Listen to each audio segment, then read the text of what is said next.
अस्सलाम वालेकुम रहमतुल्लाहि व बरकात। आज की वीडियो में हम डिस्कस करेंगे कि आईटी एक्सपोर्ट के ऊपर कौन सी टैक्स रिजीम फॉल करती है और हिस्टोरिकल पर्सपेक्टिव में हम देखेंगे कि कब से ये रिजीम एप्लीकेबल हुई। अगर हम देखें टैक्स ईयर 2021 में तो कंडीशनल एग्जाम्पशन थी कि अगर आपकी अमाउंट आईटी एक्सपोर्ट की सूरत में बाहर से आई है और 80% से ज़्यादा आपका रेवेन्यू का सोर्स आईटी एक्सपोर्ट पे बेस करता है तो आपको एग्जाम्पशन थी। लेकिन ये पैसे थ्रू बैंकिंग चैनल के थ्रू आने चाहिए और डॉलर आपके अकाउंट में कन्वर्ट होकर पाकिस्तानी रुपये में आने चाहिए। फिर 2022 से ये चीज़ चेंज हो गई और कंडीशनल एफटीआर में आ गई। एफटीआर से मुराद है फाइनल टैक्स रिजीम। इसी तरह सेम जो कंडीशन थी वो 23 में और 24 में और 25 में ऑनवर्ड चलती जा रही है। वो ये कंडीशनल एफटीआर है। अगर आपने उन कंडीशंस को मीट किया तो जो टैक्स डिडक्शन आपकी एट सोर्स पे हुई है, फॉर एग्जांपल 0.25% आपकी ट्रांजैक्शन की जो टैक्स डिडक्शन होगी है वो फुल एंड फाइनल कंसीडर की जाएगी। अदरवाइज यू हैव टू पे जो नॉर्मल टैक्स रिजीम के मुताबिक जो आप पे ड्यू टैक्सेस बनेंगे वो आपको पे करने पड़ेंगे।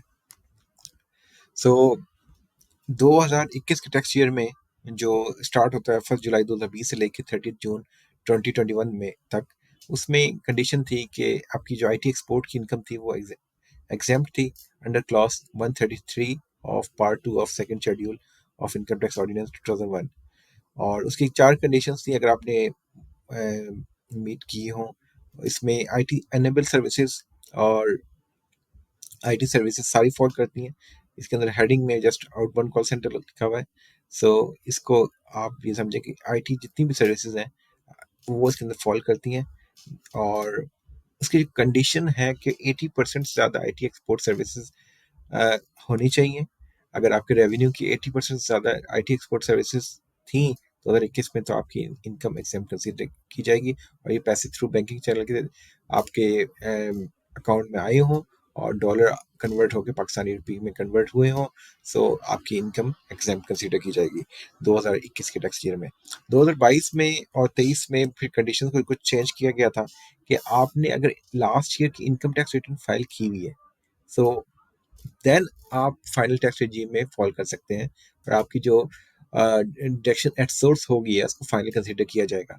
इसी तरह आपने विद होल्डिंग टैक्स की स्टेटमेंट फाइल करना भी लाजमी है। अगर उस साल में आपने विद होल्डिंग टैक्स की स्टेटमेंट फाइल नहीं की तो इट्स मीन कि आपकी जो इनकम है वो फाइनल टैक्स रिजीम से नॉर्मल टैक्स रिजीम में ट्रांसफर की जा सकती है। 2022 और 23 में एक और चीज़ थी कि सेल टैक्स रिटर्न आपने फाइल की हो अगर वो एप्लीकेबल है। पंजाब में सेल टैक्स एप्लीकेबल नहीं था और उसके बाद ऑनवर्ड एफबीआर इस्लामाबाद में ज़ीरो रेटेड में जब फॉल किया गया आईटी एक्सपोर्ट को वो एप्लीकेबल हो जाता है और फिर आपने सेल टैक्स रिटर्न फाइल करनी है अगर 22 और 23 में आप अगर इस्लामाबाद में आईटी एक्सपोर्ट का बिजनेस कर रहे थे।